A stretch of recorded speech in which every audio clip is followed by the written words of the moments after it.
Picture this. It is the summer of 1776. The American Revolution is barely a year old, and it is already dying. A British fleet of 400 ships, the largest naval armada ever assembled in the Western Hemisphere, has just arrived in New York Harbor. On board, 32,000 of the most battle-hardened soldiers on the planet, trained veterans of European wars, Hessian mercenaries who had spent their entire lives learning how to kill.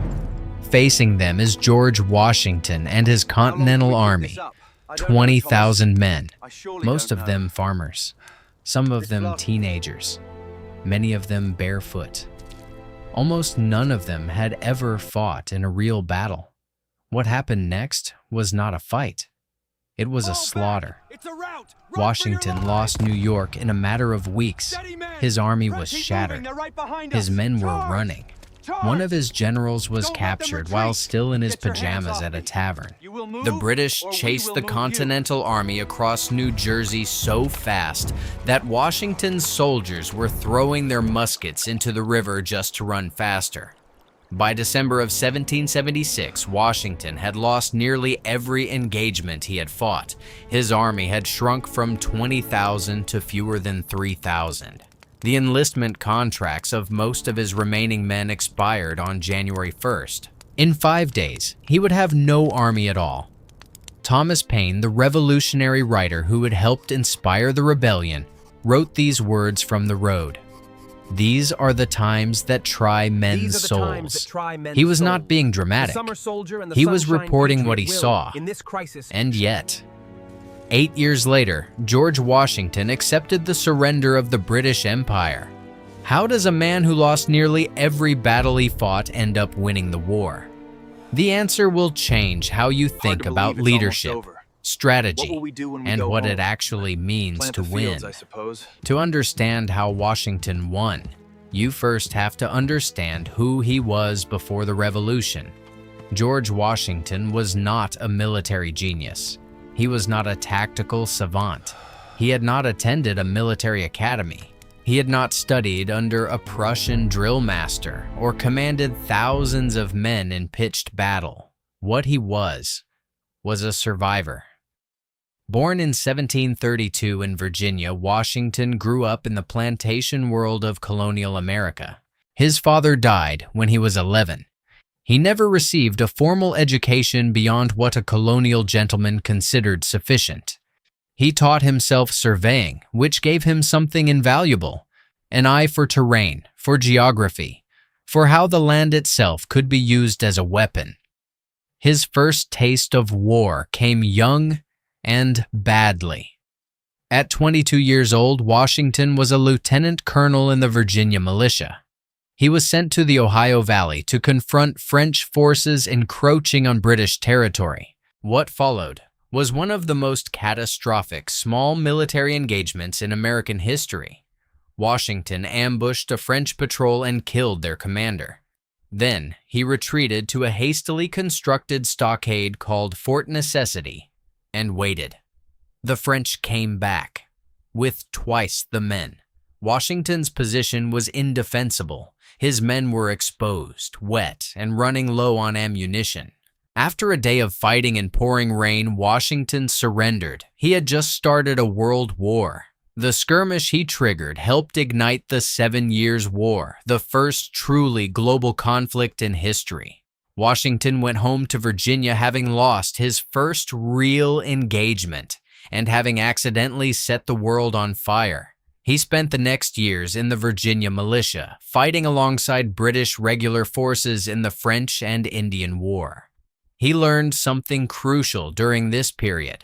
He watched British commanders make catastrophic mistakes, marching their disciplined troops in rigid European-style formations through dense American wilderness, where guerrilla fighters picked them apart.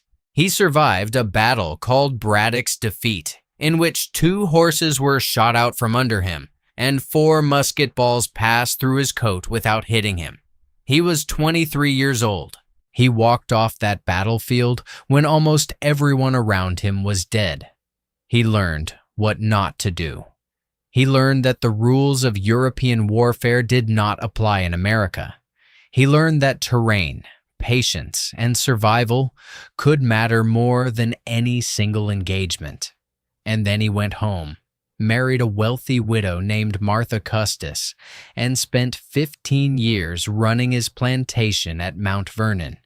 When the Revolution came, he was 43 years old, physically imposing, 6'2" in an era when the average man stood 5'7", and possessed of something no military academy can teach. He had already survived things that should have killed him, twice. When the Continental Congress appointed Washington commander-in-chief of the Continental Army in June of 1775, they were not selecting the most qualified military mind in America. They were making a political calculation. Washington was from Virginia, the largest and most powerful colony. Having a Virginian in command would help unify the southern colonies behind the war effort. He was wealthy, which meant he had credibility with other wealthy men whose support the revolution needed. And he had a reputation, vague but powerful, as a man of unshakable personal courage. He accepted the command. And then he rode north to Massachusetts to see what he had actually been given. What he found was not an army. It was a collection of armed militias from 13 different colonies, each with its own customs, its own chain of command, its own idea of what this war was supposed to be. Connecticut men refused to take orders from Massachusetts officers. Southern soldiers despised the Yankees. Officers appointed by their home colonies refused to accept demotions when the Continental Army tried to standardize ranks. They were barely keeping the British bottled up in Boston, and barely was being generous. Washington spent the winter of 1775 trying to organize this chaos into something that resembled a fighting force. He failed more than he succeeded. He wrote letters to Congress describing conditions that were almost incomprehensible. Men sharing blankets because they had none of their own. Soldiers with no gunpowder. Officers who had never read a military manual commanding regiments of men who had never fired a musket in combat. But in March of 1776, Washington did something unexpected.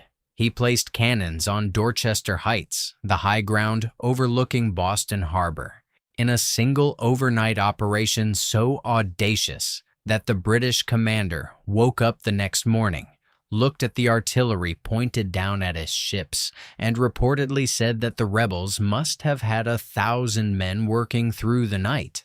They had fewer than that, but they had placed those guns perfectly. The British evacuated Boston without a fight.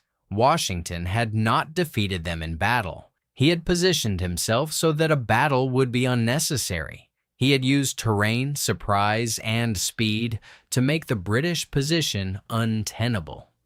It was the first preview of how he would ultimately win the war.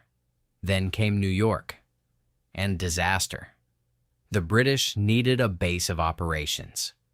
New York Harbor was the finest natural port in North America. Control of New York meant control of the Hudson River, which cut the colonies in half.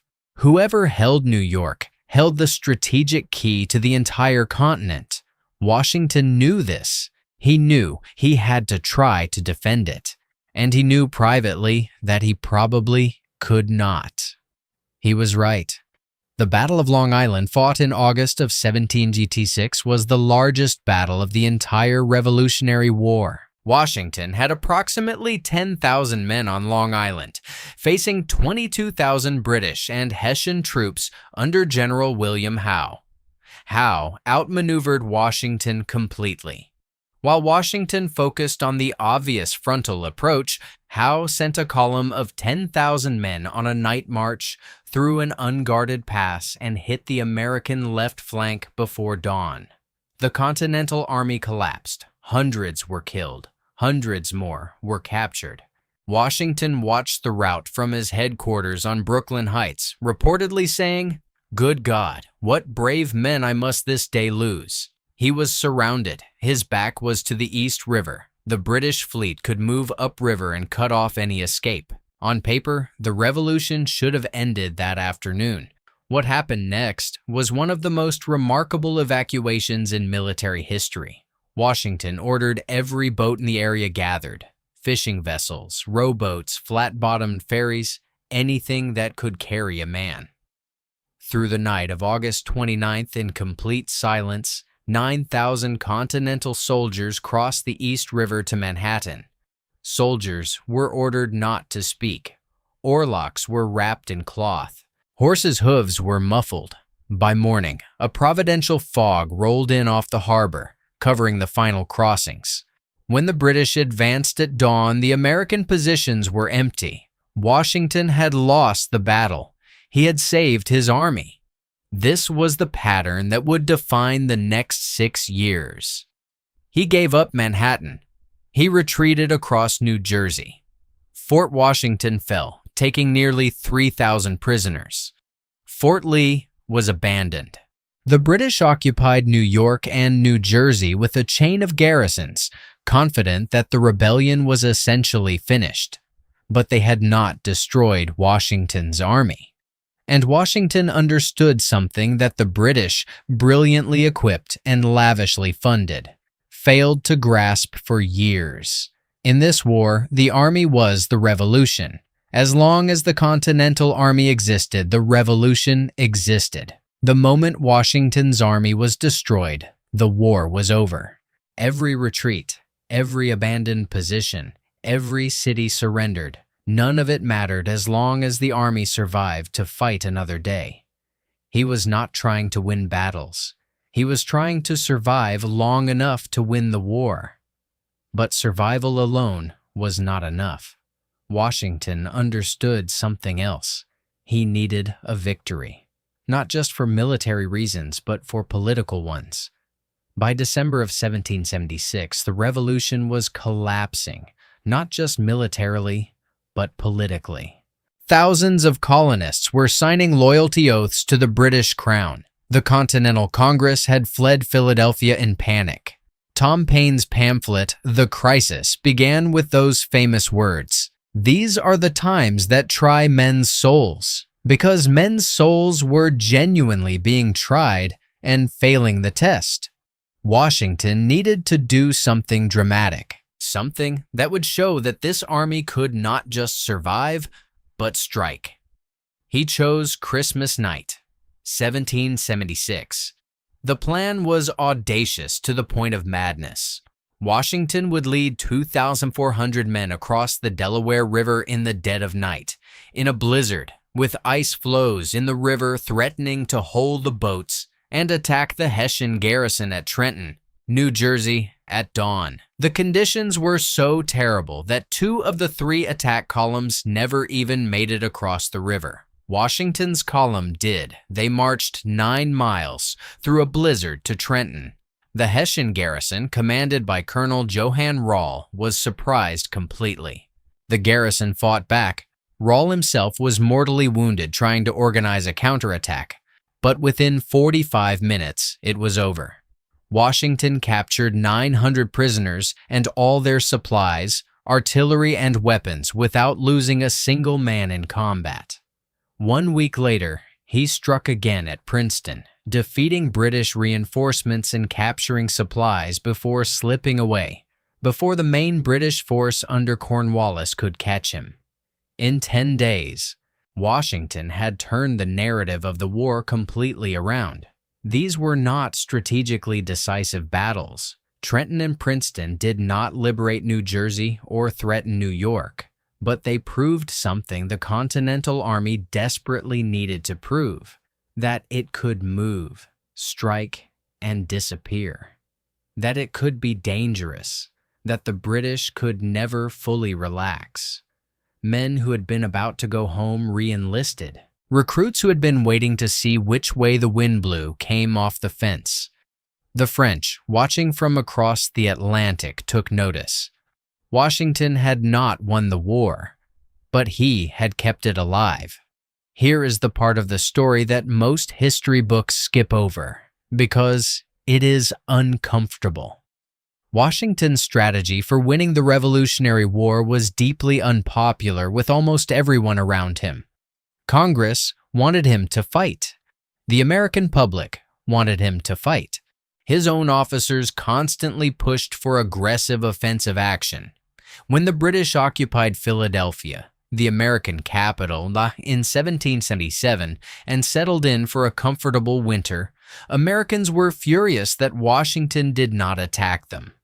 What Washington understood, and what he articulated in private letters that Congress found deeply unsatisfying, was that he was not fighting a conventional war. He was fighting a war of attrition, a war of endurance. He called it a war of posts. Keep the army in the field, force the British to maintain enormous garrisons across a continent that was fighting back. Make the cost of occupying America higher than the benefit of holding it. Britain was spending a fortune. The war was costing the equivalent of billions in modern terms. British taxpayers were increasingly unhappy. Parliament was divided. Every year the war dragged on. The political pressure in London to end it grew stronger. Washington did not need to defeat the British army. He needed to outlast the British government's willingness to keep paying for the war. But to maintain that strategy, he needed something even harder to sustain than military discipline. He needed patience. The winter of 1777 to 1778 at Valley Forge was the lowest point. 12,000 men, no shoes, no blankets, no adequate food. Nearly 2,000 died of disease between December and February. Men wrapped their feet in rags and left bloody footprints in the snow. Washington wrote to Congress with the desperation that comes through even in the formal language of the 18th century. He described men who were starving, naked, and out of health. He warned that without immediate supplies, he would be obliged to abandon the field of action. Congress did almost nothing, but the army did not dissolve. Some men stayed because they believed in the cause, some because they had nowhere to go, some because Washington himself, 6'2", riding through the camp in the Pennsylvania winter, visible and present and refusing to leave, made leaving feel like something they could not do. And then Friedrich von Steuben arrived. As told in detail in our previous video, the Prussian drill master who arrived with fabricated credentials transformed the Continental Army at Valley Forge from a collection of armed men into a professional fighting force. He taught them to march, to reload, to charge with a bayonet. When the army marched out of Valley Forge in June of 1778, they were not the same men who had marched in. The British found this out at the Battle of Monmouth, where, for the first time, the Continental Army stood toe-to-toe with British regulars under brutal heat and did not break. Washington had kept the army alive through the worst winter of the war, and the army that emerged was finally capable of winning. The final act required something Washington had been working toward for years: French alliance. The French had been quietly supporting the revolution since 1776. Money, supplies, volunteers. But after Saratoga in 1777, where American forces under Horatio Gates defeated a British army and captured nearly 6,000 men, France made its support official. French ships, French money, and French troops began flowing to America. Washington spent years coordinating with French commanders, managing alliances as carefully as he managed battles. He understood that the French could provide what his Continental Army could not: naval power. In the summer of 1781, Washington saw his opportunity. British General Cornwallis had moved his army to Yorktown, Virginia, on a peninsula between the York and James rivers. He was waiting for reinforcements and resupply by sea. Washington moved fast. Working with French General Rochambeau and his 5,000 troops, Washington feinted toward New York, convincing the British commander there that an attack on the city was imminent, then turned south and marched 450 miles to Virginia in a matter of weeks. Meanwhile, a French fleet under Admiral de Grasse won the Battle of the Chesapeake, driving off the British fleet that was supposed to resupply Cornwallis. Yorktown was sealed from the sea. When Washington arrived with his combined American and French force of 17,000 men, Cornwallis had 8,000 troops, no naval support, and no prospect of rescue. The siege lasted 3 weeks. On October 19, 1781, the British garrison marched out to surrender. Cornwallis himself claimed to be ill and sent a deputy to hand over his sword. The British band played a song called "The World Turned Upside Down."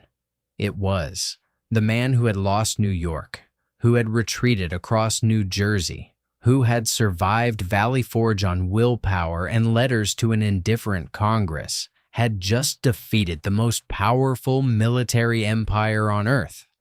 So why did George Washington win a war he lost on the battlefield almost every time? 3 reasons. First, he understood what kind of war he was fighting. Washington never confused military success with strategic success. Losing a battle meant nothing if his army survived. Surrendering a city meant nothing if the British could not consolidate their hold on the countryside. He was fighting for time, not territory. Second, he never stopped being present. In an era when generals commanded from a distance, Washington was visible. At Trenton, he crossed the Delaware in a blizzard with his men. At Princeton, he rode forward into the battle line under fire. At Valley Forge, he stayed. His presence was not symbolic. It was operational. Men who might have deserted chose not to because leaving meant leaving Washington behind. Third, he chose the right goal. Washington's goal was never to defeat the British Army.